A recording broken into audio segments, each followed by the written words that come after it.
Gubayad. Kala mo ah. It's a bad day today. Pero bawi lang tayo. It's normal. Bawi, bawi. Laban, laban.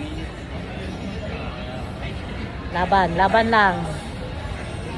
Babawi din kami, babawi din kami. Bakit ganun may taong di makontento?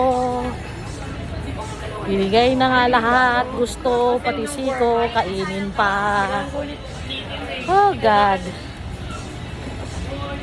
Pero tama nga yung sabi ng friend ko, may purpose.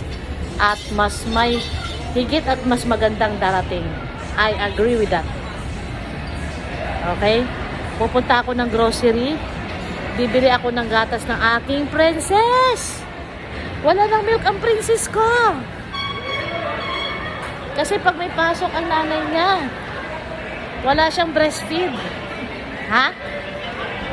Wala siyang breastfeed.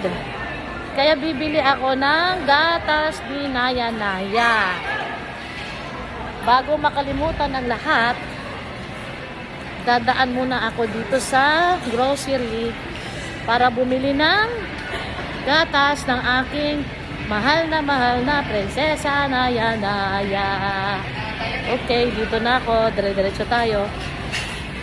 Doon ang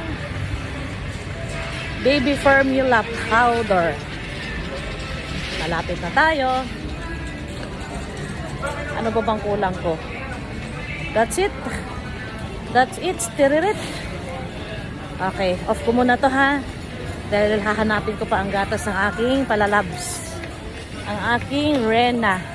Ang aking prinsesa Naya Bao.